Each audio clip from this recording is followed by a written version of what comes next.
RCI, Monday to Friday, 12:45 to 2 p.m. The Lunchroom, informative, enlightening, provocative, engaging. The Lunchroom on RCI, food for thought. The station that gives you, more lunch.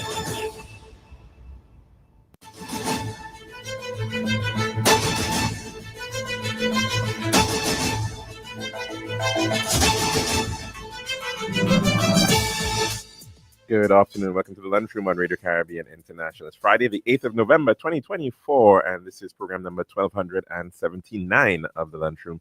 I'm your host, Calix George Jr. Now, in addition to 101.1 FM on radio, you can also get us at our website. It's rcistlucia.com, and you can also get us on Facebook Live. Just search for the official page of Radio Caribbean International, and please be sure to like and share that as well with your friends and family. And of course, the number to call in to tell us what's on your plate today, it is 452-3046. Again, 452-3046. So don't be shy. And let's hope we can hear your voices. And as well, we can also be reached on WhatsApp. That is 724-0008. Again, 724-0008. Some birthday greetings going out today to Luann Shasley. Happy birthday to you, Luann, and we hope that you're having a fantastic birthday celebration. Also to Miss Louise George, happy birthday to you, and wishing you a wonderful celebration as well.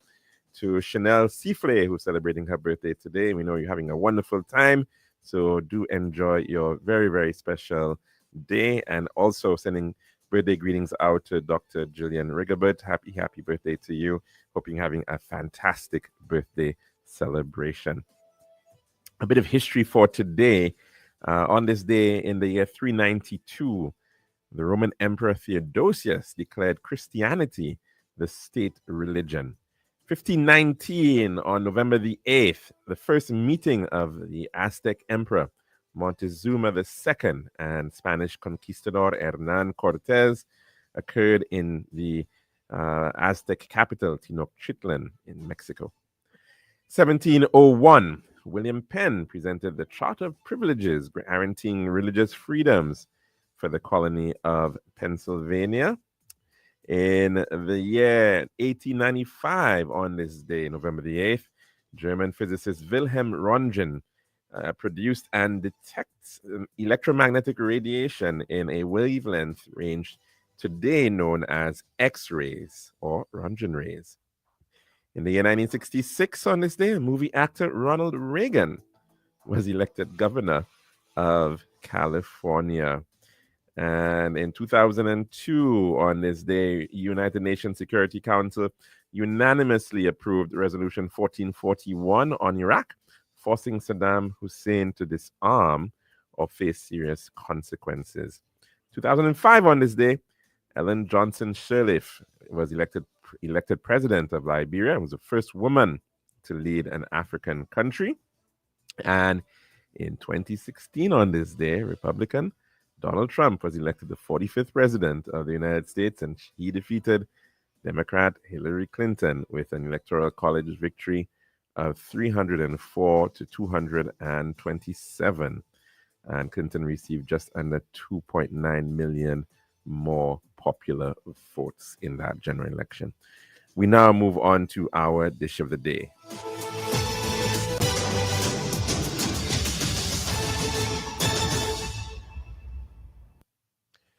The daily dish is brought to you with the kind compliments of our good friends at Tiles Plus.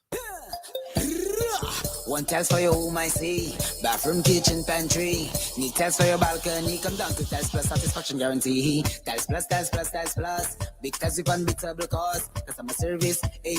Need all kind of tests. Come down to Tiles Plus. We also got gas and vanity. Boss, you'll see. Come down to my nobody. We got the best tiles on island. Trust me. We are located Lance Road in Castries, Bosses Jubilee Lane, and Flag Street in Beaufort. Telephone number 453-7939. Tiles Plus. Serving now, the Daily Dish. And welcome back to our program for today as we kind of wrap up the end of the week. And of course, what has certainly been on the cards has been that of politics, and in particular that of elections all around the world. 2024 has become somewhat of a super year or super election year. And according to one estimate, there have been, well, at the time, there were about 70 countries slated to have elections in the world for the year 2024. And we've already seen a good number of them. Of course, we've seen some pretty interesting ones like South Africa, France, of course. We know what happened there with Mr. Macron still pretty much holding out thanks to a center left coalition in the second round of voting. He was able to stave off the far right and the party of the Le Pens coming in, and still though very somewhat shaky in terms of how things would happen there. We of course saw what occurred in Venezuela. There were going to be lots of issues brought forward in that general election. In Mexico, they went to the polls, and in that instance, interestingly enough, although a lot of others did not go that way, the ruling left party was in fact able to hold out in Mexico, albeit with, of course, a new presidential candidate taking over from Manuel Luis Obrador. For the first time, Mexico, in fact, getting a female to be president of Mexico. And I think also for the first time, an individual who was non-Catholic, she coming with a background in as a scientist, and that is Claudia Scheinbaum, who in fact I think has some Jewish roots. So we've seen, of course, in the United Kingdom, what occurred over there. Upset the ruling party, the Conservatives, which has been around for quite some time. In Portugal, they've also gone to the polls. Russia, well, that's of course has not been really resulting in much of a change when Russia has been having its own elections. And India as well went to the polls. We saw what occurred there. South Korea went to the polls, and many African countries also did the same, including Algeria, Tunisia, Mauritania, Senegal, Ghana, Togo. Botswana recently got a new president coming in. I think after his third time trying to go forward. Namibia has gone to the polls. And of course, in fact, we just witnessed the United States doing the very same. Taiwan, Republic of China, Taiwan also having elections, and that resulting in this instance as well, a return of an incumbent candidate to take the place of Tsai Ing-wen. And so we've seen, however, in many elections held since the pandemic, we've seen a very hard time for incumbent parties to hold on and to maintain their position, their standing in the view of the electorate. And one of the major issues all across the world has been that of the economy and that of inflation, rising prices, which we have been seeing impacting the world as we came out of that period of 2020 to 2022, where you've had COVID and you had the impacts of COVID onwards from then. Over the past couple of years, it has been a struggle for many countries, many of which, in fact, have even been worse off than the United States in terms of the state of inflation. In particular, in Europe, for example, they've been facing far higher inflation rates, driven largely by the issues of energy tied to the Ukraine-Russia war, the issues of the supply of Europe being so very much dependent on Russian gas, has had a ripple effect all across Europe, particularly in Eastern Europe. Countries like Estonia and Latvia, the Baltic countries, they have had a pretty hard time as well. And so, of course, we've seen as well how the politics in some of these countries has been influencing the outcome of elections in neighboring countries. And that whole sphere from the Balkans to the Caucasus, there have been a number of elections there as well. Romania, Bulgaria, very recently Georgia, and the issues of who is aligned to Russia versus who is aligned to Europe and the European Union has been pretty topical in many of these instances. Of course, the issues will vary from country to country, but certainly one of those major chords has been the matter, as I said, of the economy.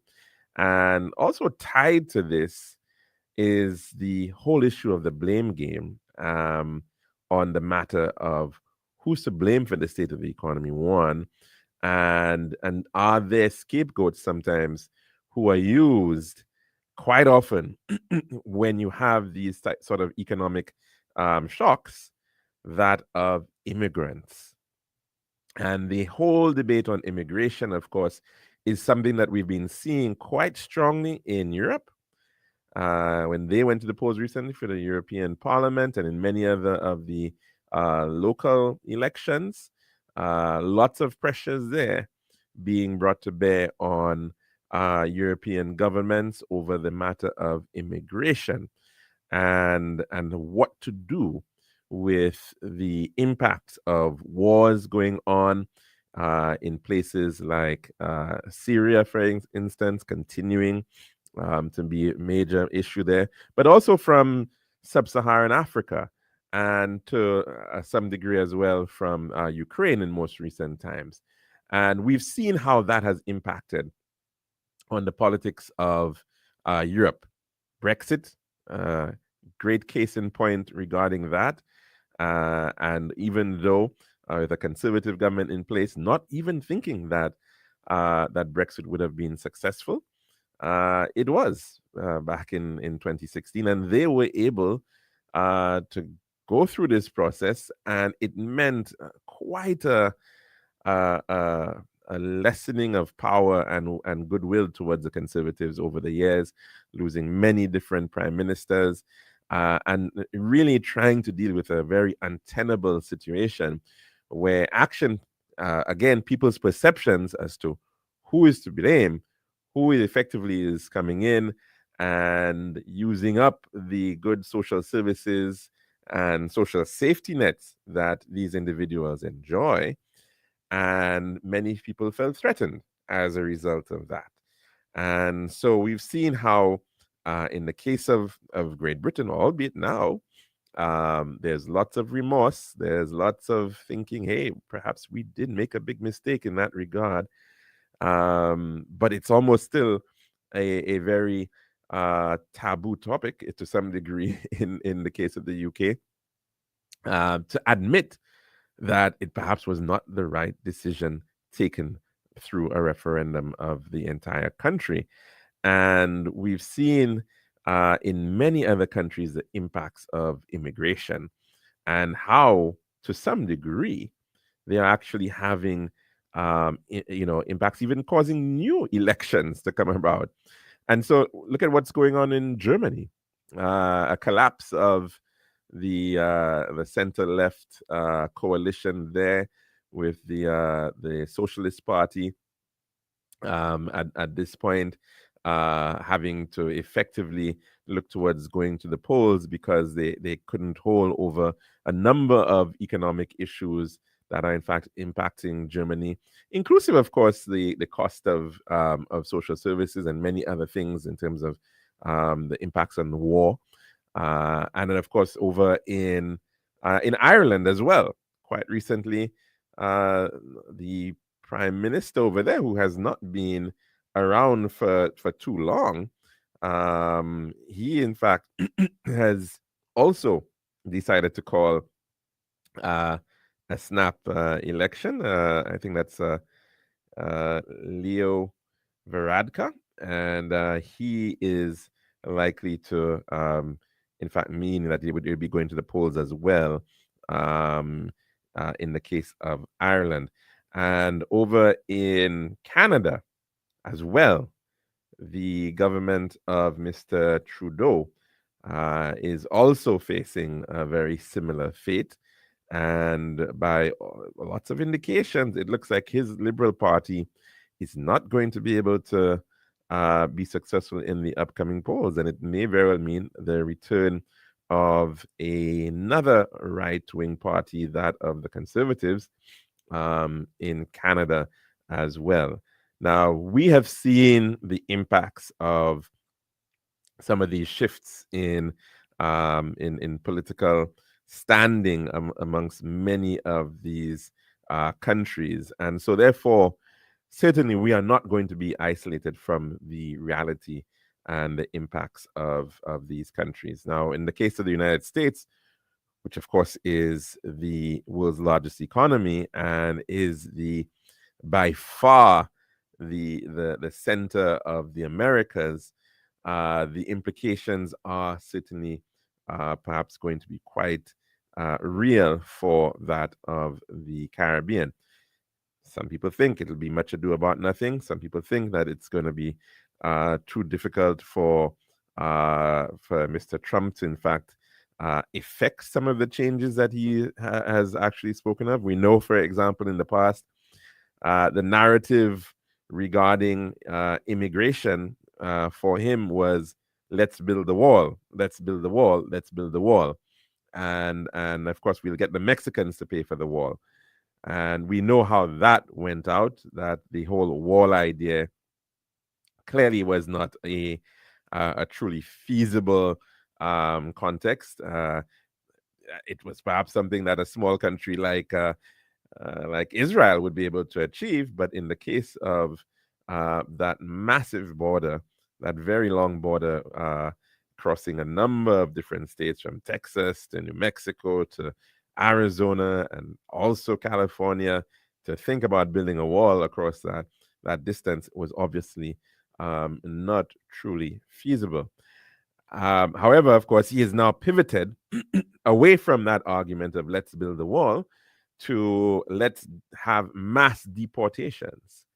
And of course, that has seemingly resonated with some people in the United States of America regarding the matter of illegal immigration. People who may have come to the United States, and they, in some instances, came through registered ports, authorized ports of entry, maybe on a visa, and they in fact overstayed and remain in that country.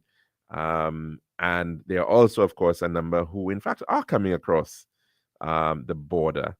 And we've seen waves of that, this issue from South America and Central America, individuals coming across in large amounts, almost caravan-like expeditions, very much akin, when you think about it, to some of the stories you hear of American history itself, of people leaving Missouri and leaving the banks of the Mississippi and heading across into the Great Plains and over the Rockies into the Pacific territories. And of course, well, it's happening now again, but in a different direction.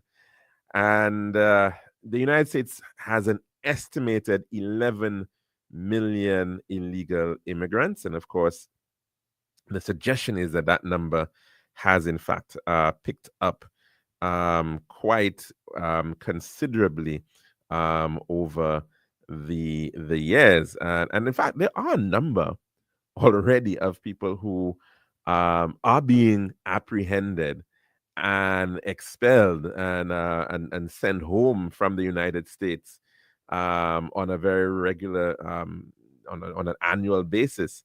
In fact, from what I can tell, in fact, from since 2020, um, that number, let's say between 2010 and 2020, over that 10-year period, there were roughly about 400,000 people being apprehended and expelled. Now that was a figure that came down from the period of the mid to late 90s, where in fact it was somewhere around 1.5 million people. But since 2020, that figure actually shot up. And so it moved from, like I said, on average about 400,000. Apprehensions actually moved up to about 1.6 million people. And then by 2022, it actually moved to about 2.25 million people. So in fact, there's quite a lot of apprehension of people going on, but it is just because of that very, very large number of people who, in fact, are leaving many of these countries in Latin America, and you're seeing the impacts of that right now. And of course, you do hear that in some places, some people are telling you, you've got people from India and China who are coming across in that way as well. So it's not purely populations from the Americas. You've got a lot of people who see the United States as a place of hope and opportunity, and they are trying to come through in this way. Now, of course, what has happened over the years is that immigration policy has become far more stringent. And we know that the United States is certainly an immigrant country by virtue of the fact that, well, perhaps the vast majority of the United States, the majority could probably still trace themselves to not more than maybe 100, 150 years back into the 1800s, coming in as parts of waves coming out of Europe in particular. Things like the Irish famine of the 1850s caused a very large number of Irish to seek refuge and opportunity in the United States of America. You saw large numbers from other parts of Europe occurring all throughout the 1800s. And in fact, there was an active, to some degree, active policy of encouraging this kind of immigration, because that is the other issue that we're facing right now. It's that of demographics, population, and you need a growing population to experience economic growth. It's pretty hard for countries that are losing population, that are getting smaller, that are shrinking, to be able to sustain economic growth. Remember, these things are almost calculated on a per capita basis. You need a workforce. You need individuals to be able to engage in productive actions in the productive sector, and it requires people for the main. Now, of course, a lot of this is changing, of course, so that back in the 1800s, you'd have had people obviously coming in to work in the agricultural sector in particular, and you did not quite have the extent of mechanization. But even when you did have that whole period of industrialization in the United States required lots of workforce, people working in the factories, people to build the railways, people to engage in building of infrastructure of all forms and fashions. And so you saw a massive movement of population, of people heading into the United States to be able to effectively build up what we see today as quite a melting pot and quite a country that has developed into the world's superpower. And the reality is, though, that however, the majority of that period in the 1800s, the majority of the immigrants that were being sought were in fact out of Europe. And beyond that, of course, beyond that period, post slavery, post this period, we saw a continuing shift of people heading towards the United States, not just from Europe, but from all continents around the world, but particularly that of America's backdoor, that of Latin America, and of course, to some extent, even the Caribbean. And so this is really an interesting state of play when we look at what has been going on. And of course, like I said, there's been a lot of apprehensions going on for quite some time, and a lot of people being sent back. We too have noted that as an issue over the years. Governments in CARICOM countries have noted the issue of people, criminals being deported, being sent back to our shores, and with us not having the opportunity, the ability to be able to deal with some of these individuals who are coming with sometimes a certain level of sophistication by way of how they commit crimes and what have you. So, yep, rest assured, if in fact this policy does play out, then it's going to be very, very interesting to see how then we are going to be able to deal with the matter of a tighter immigration environment with respect to the United States of America. Because the other thing that we can also know is that, look, they still certainly want more people to come in. But of course, they want your skilled workers to come in. They want individuals who will be bringing in skills and expertise. And so, of course, that is going to be very critical in terms of countries and their policies, because we're still seeing a struggling situation where some of your best people within your workforce are, in fact, heading to the United States of America and heading to other developed countries around the world. And so you're still going to have that pressure. Just recently, the government announced, I think, an effort to try to provide support to nursing students at the Division of Health Services at the South Louis Community College. Each student will be receiving, I think, a grant of $1,000 a year, I think, to assist them in the cost of going through their programs. And that's really good. That's great. But of course, we know we're already seeing the impacts of this pull of health workers out of our country, this and causing an attrition within our health workforce, which has already been subpar for some time. So therefore, it then exacerbates the problem. So we're still going to be getting issues of immigration of your best and skilled persons within towards the United States. But then what then happens when you now have a number of people now who may be brought back in and the question is how many? And so our countries within the within CARICOM already expecting to see how they are going to be dealing with this issue if in fact it materializes, if in fact they begin seeing the impacts of this quote unquote mass deportation of illegal immigrants right here into the Caribbean.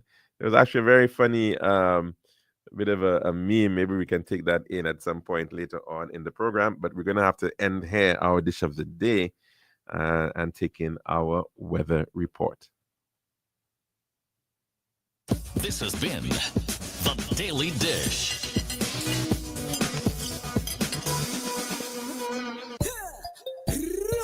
One tiles for your home, I see. Bathroom, kitchen, pantry. Need tiles for your balcony. Come down to Tiles Plus, satisfaction guarantee. Tiles Plus, Tiles Plus, Tiles Plus. Big tiles with unbeatable cost. Customer service, A plus. Need all kind of tiles. Come down to Tiles Plus. We also got gas and vanity. Books. Dos, you'll see. Come down to mind nobody, we got the best as an island. Trust me. We are located Land Street in Castries, Bossy Joux Grizzlies, and Flag Street in Beaufort. Telephone number 453-7939. Island style, yeah. We got the time to make you go. We got the time to make you say, yeah. We'll have to make the right choice. Island style, whoa. We got the time that will make you happy. Island style, oh yeah. We make your dream come alive in Island style. We have cans and king sets, pieces and ground. Everything you need is on the outside. For the best price and the latest style. Take a little drive down to Island Style car. We got the time to make you go. We got the time to make you say, yeah. Quality, price, service, choice. It's all an Island Style. Visit us at our showrooms in Bellarosa, Rodney Bay, on the John Compton Highway, Castries, and behind Ruby's Gas Station on the Library, Beaufort Highway. So call us on 450-452 or 453-TILE. Island Style, Tile and Bath. When you think tile, think Island Style. This is Radio Caribbean International. It's now time for the weather news. And also, of course, to the 1.1. It's now time for a weather report as of 1 p.m. today, presented by Island Style Talemba. The forecast for St. Lucia Valley for the next 24 hours. Winds will be blowing from between the east and southeast near 16 miles per hour or 26 kilometers per hour with gusts near showers. The weather mostly cloudy to overcast at times with scattered and moderate to heavy showers and isolated thunderstorms. There is an advisory in here which raises residents and motorists in areas prone to flooding and landslides advised to be vigilant and exercise extreme caution. Also, small craft operators and sea beavers are advised to exercise caution due to locally rough seas. The forecast for the Los Antilles is generally cloudy with scattered showers, which may be heavy in some locations and isolated thunderstorms. And the tropical weather outlook, moisture and instability associated with a tropical wave and the intertropical conversion zone will continue to cause cloudiness and scattered showers and thunderstorms over the Los Antilles during the forecast period. Looks like it's going to be a rainy weekend. And this was the weather report as of 12 noon today, presented by Island Style Talemba. This has been RCI's Weather News. For more information, call the Weather Hotline at 454-3452. RCI 101 number 1. Island Style, yeah. We got the time to make you go. We got the time to make you say, yeah. We'll have to make the right choice. Island Style, whoa. We got the time that will make you happy. Island Style, oh yeah. We make your dream come alive in Island Style. We have cans and king sets, pieces and ground. Everything you need is on the outside. For the best price and the latest style. Take a little drive down to Island Style car. We got the time to make you go. We got the time to make you say, yeah. Quality, price, service, choice. It's all an Island Style. Visit us at our showrooms in Bellarosa, Rodney Bay, on the John Compton Highway, Castries, and behind Ruby's Gas Station on the Library, Beaufort Highway. So call us on 450-452 or 453-TILE. Island Style, Tile and Bath. When you think tile, think Island Style.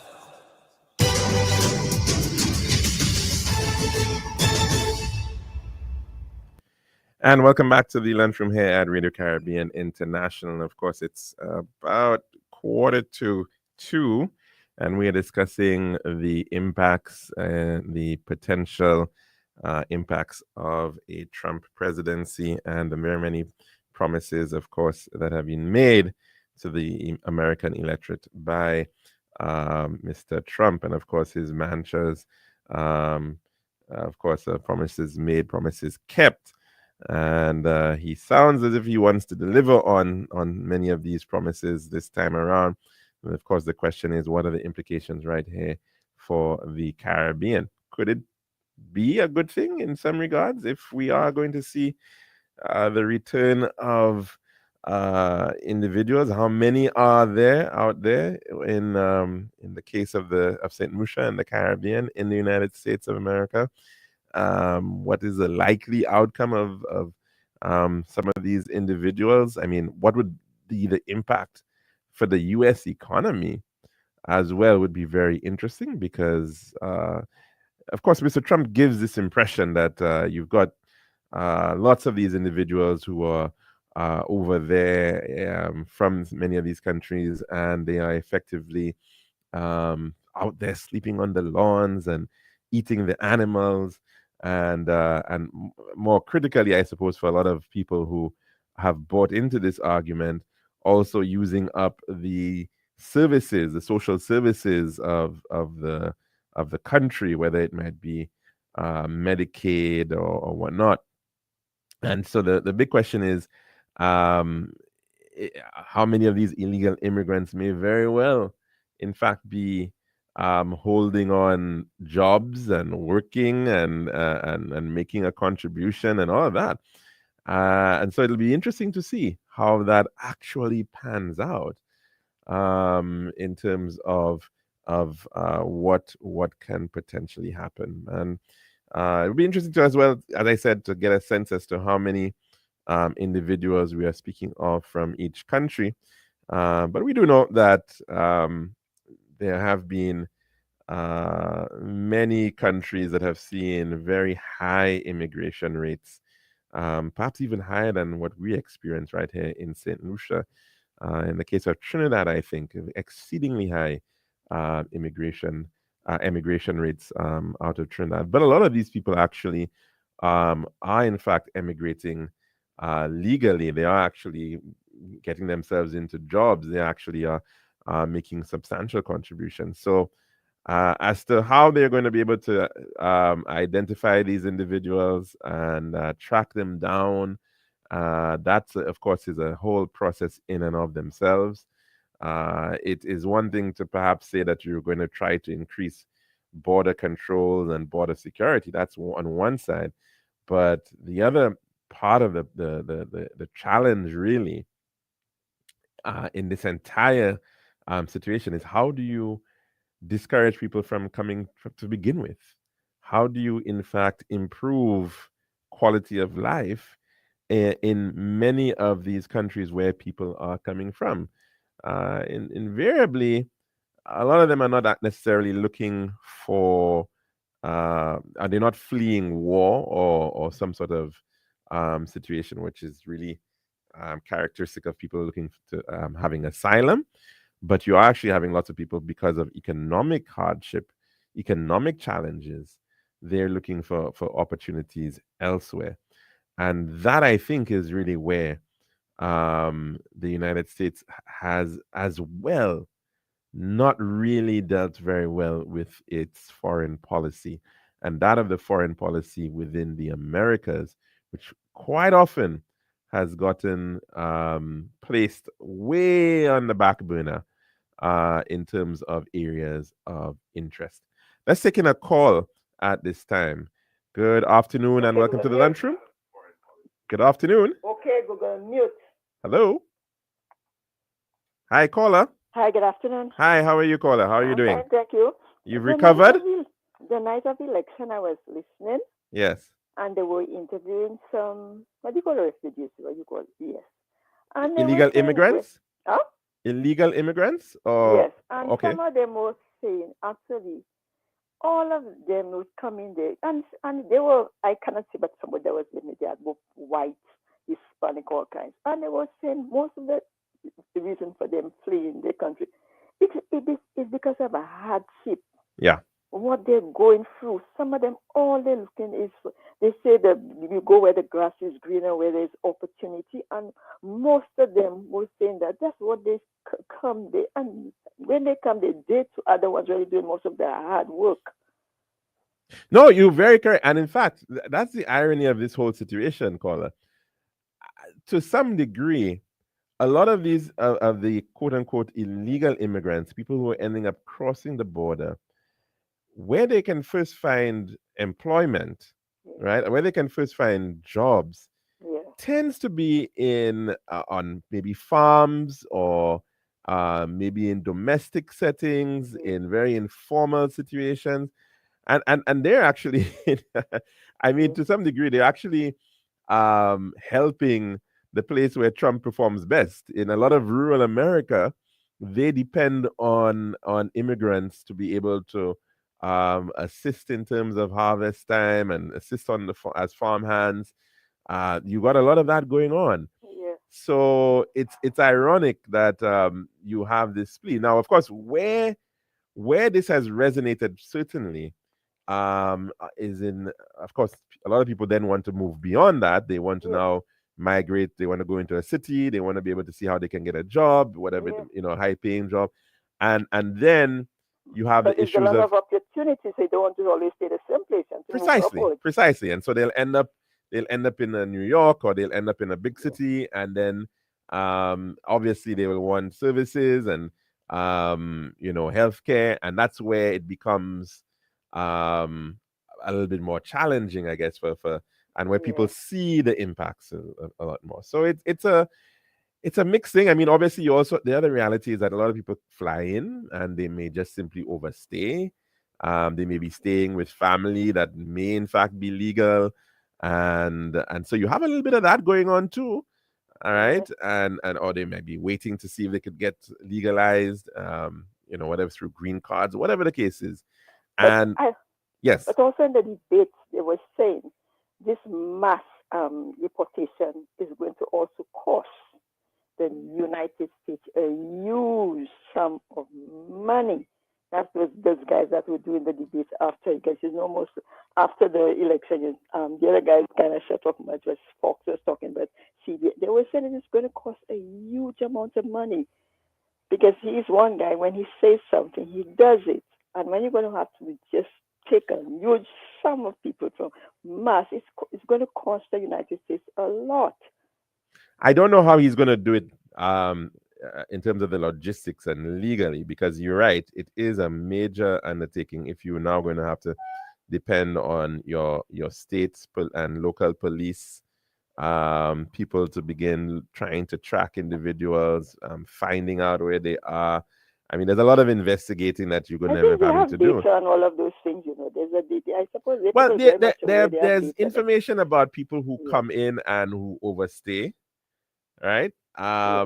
Then in some instances they will simply have to estimate. There are some people who probably are coming over that are not ever actually known. If you get what I'm saying. I mean, they if you're crossing over the border and you're in a country, it's going to be a little bit more difficult to now trace them and figure out who they are and that sort of thing. How do you deal with those types of things? This is Mr. Trump, you don't realize he has the full power now, because he found them for that full power. So he's not the person that will go for legality and everything. He says he's going to do something. He has to set soldiers and them out, whatever, to just go into household, get those people. Because I suppose they have all the information and everything.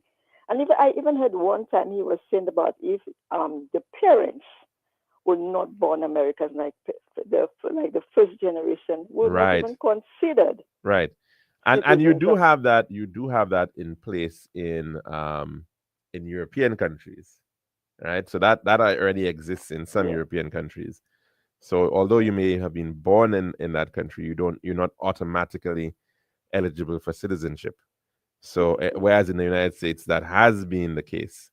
So it'll be interesting to see how that continues to pan out. Because in fact that is one of the things he has in fact classed as birthplace tourism. Right, and so that, of course, is going to be very interesting to see how that pans out as well. So I think that's the question.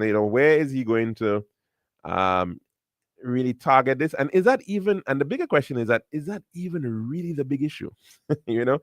I think for a lot of people who it may have sounded like more of a clarion call and it may have appealed to a certain demographic. But there are issues such as inflation, albeit the inflation is not even as high as in some other countries in Europe, but In the case of the United States, I guess where you have maybe fewer social safety nets to some degree, maybe they're feeling it more. And I think in some of the major issues, the inflation is in sectors like, well, food, as well as housing costs, right? Yeah. And those to some degree as well. I think maybe the inflation regarding energy prices is something that he could potentially take on. And I think that's one of the areas where, from a global perspective, the United States is the largest polluter. Well, I shouldn't say that. I'm not sure. I think China may have actually passed them, but maybe on a per capita basis, Yeah. they are the largest polluter in the world, and they would be looking to more than likely increase their output of fuel, of gas, and oil, and I think that too is going to be very problematic in terms of the whole matter of climate change, and that's another thing that Yeah, we because definitely have to as you speak say about. climate change, I listened to Mr. Peter King last night, and he was talking about all of those things, and he was saying we have to be very careful because climate change is one of those on his agenda. He does not believe, as Mr. Peter King said, he said it's a hoax. So this is one place where the Caribbean is going might suffer the consequence of him being there because We he are don't going to believe. suffer the consequences in terms of climate change, and where it is probably going to be very bad is in Yes, things like financing. Now, the question is, yes, how that's is he what going he to said. tackle things like supporting some of these funds that are supposed to be in place to deal with adaptation and resilience, things like the Green Climate Fund. The World Bank has been placing a lot of emphasis on trying to, provide safeguards against disasters and things like that. Are those programs going to continue under a Trump presidency? Is he going to Yes, cut back? if you don't believe in it, it won't continue because he's already.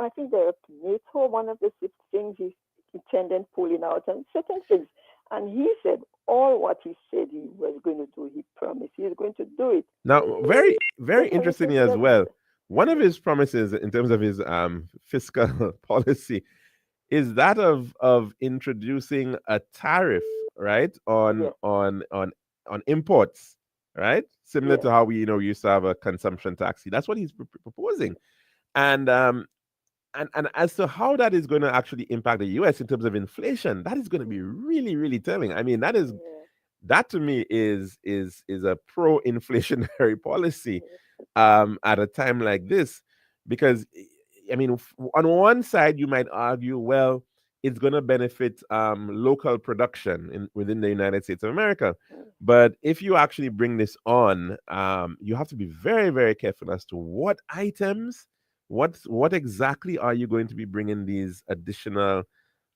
tariffs on, because yes, otherwise maybe it's going to be on electric vehicles from China yes, yes. to Oh, to well, the to the China is already to the in hope the to the boost of yes, and to the benefit of Elon Musk, yeah, and he, who's already reveling in higher stock prices for things like Tesla. yes, yes, So and it maybe these quote unquote tariffs that he's planning on bringing in are going to be targeted away from the very sensitive necessary imports that the United States has to do, because the United States is a huge importer.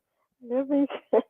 I think a lot of those people. I mean, it was fast. He really swept the place with this lady, but I don't know a lot of things. A lot of these people know what they are putting there in place, and I suppose we just have to wait and see. Maybe they too might suffer the consequences of what they did.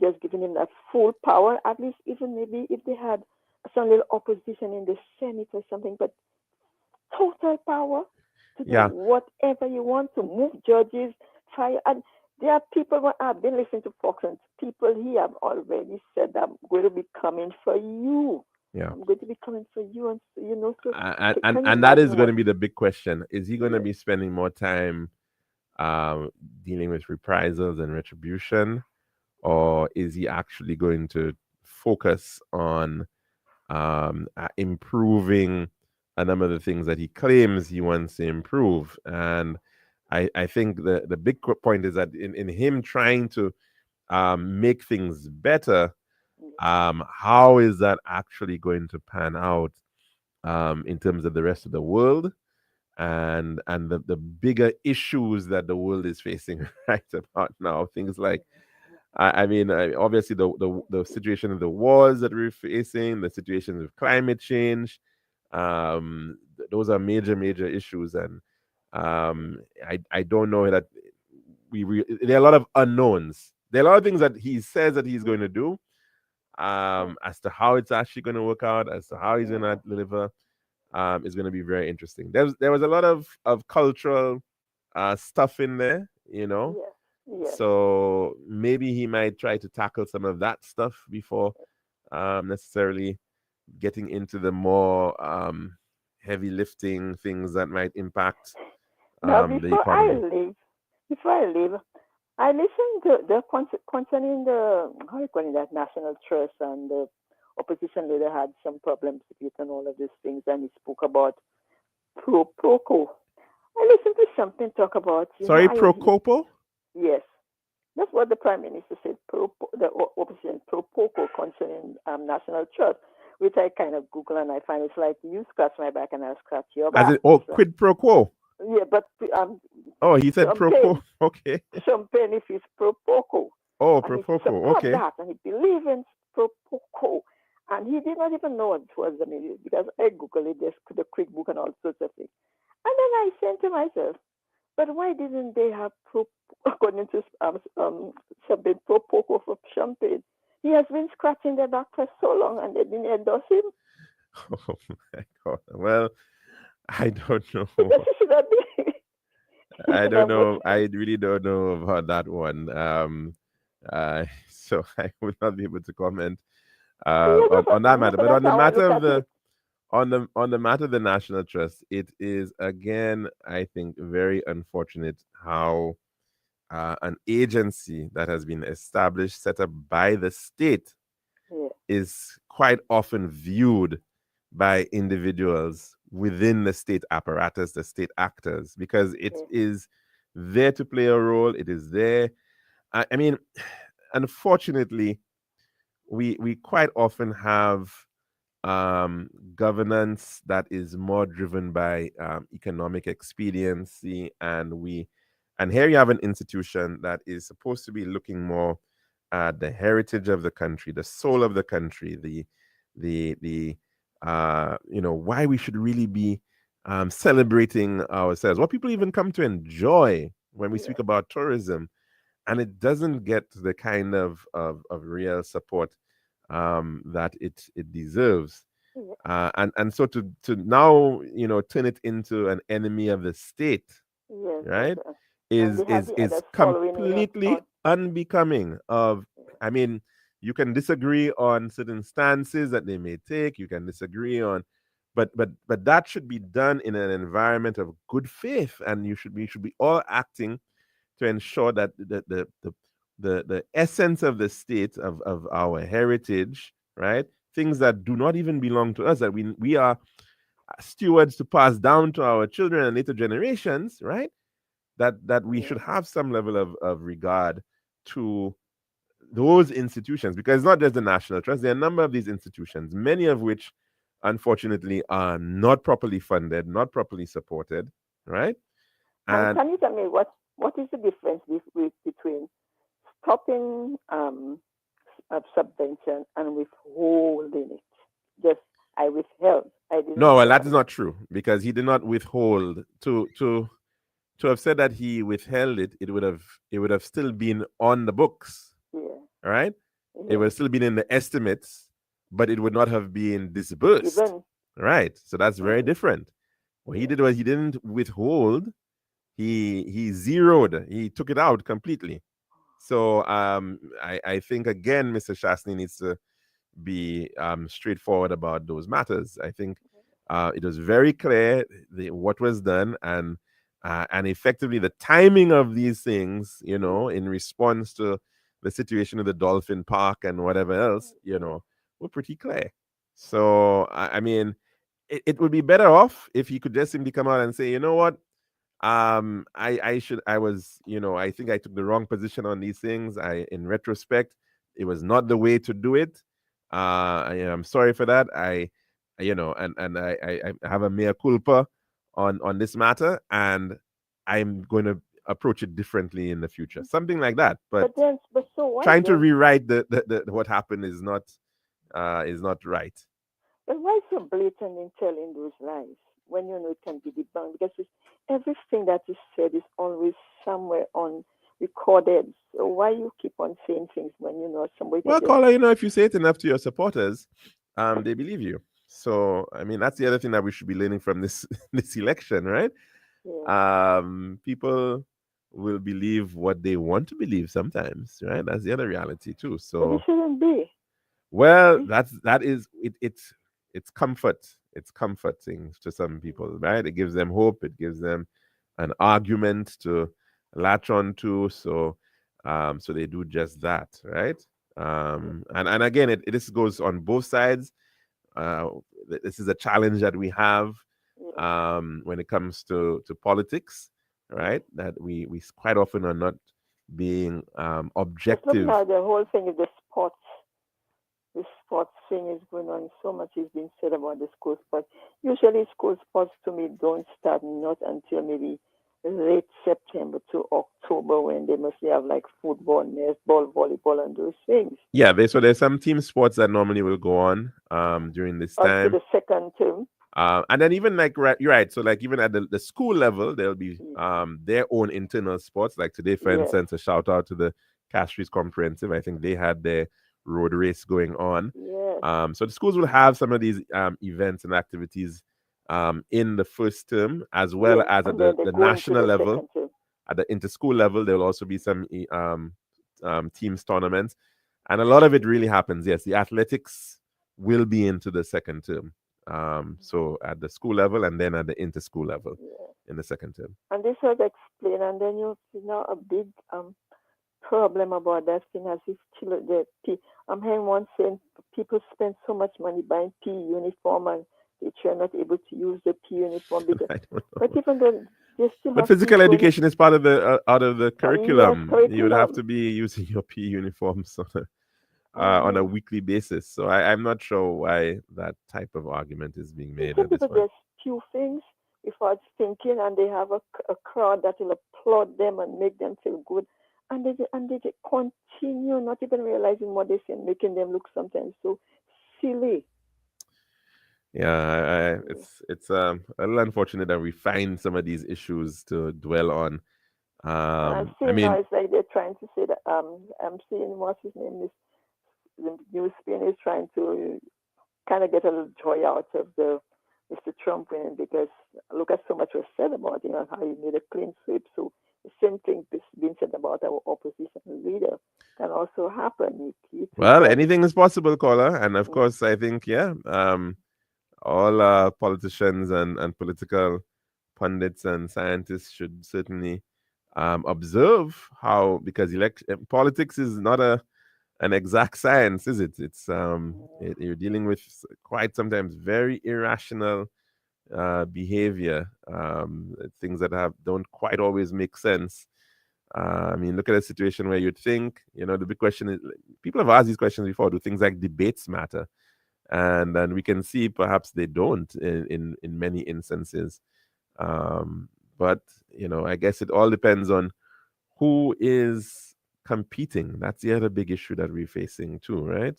And people's prejudices and biases are also factors in how they make determinations. That's a reality. And people with economic power. Yeah, well, we have perhaps a prejudice and a bias towards people with economic power because we believe that wealth somehow denotes success, and therefore it denotes an ability to lead. So that's sometimes a thought process in a lot of people, and so it is something that has to be considered, because a lot of wealthy people have put themselves up and look at the impact of Elon Musk, for example. Yeah, and he's also going to be part of Trump's close executive thing. I would think maybe as a special advisor, maybe, but not something. Some top, yes, it's others, and he'll also be one of those top because he's surrounding himself like you said, like about 1,000 of them, but people that he trusts, Yeah. people that everything he say, I suppose that what they mean, because he want those kind of people around him, 1,000 of them, but and Elon Musk was one of those there that was named. Mm-hmm. So I suppose they know the plan and everything already. So we're going to have to leave it there, caller. We're Okay. 10 minutes over already. Right. Thanks very Yeah, much for take care. calling in, and have yourself a very wonderful weekend. And of course, to all our listeners, we wish you the very same. We do hope that you have a safe and blessed weekend, productive one if you so choose as well. Have a good one. Take care. Bye-bye.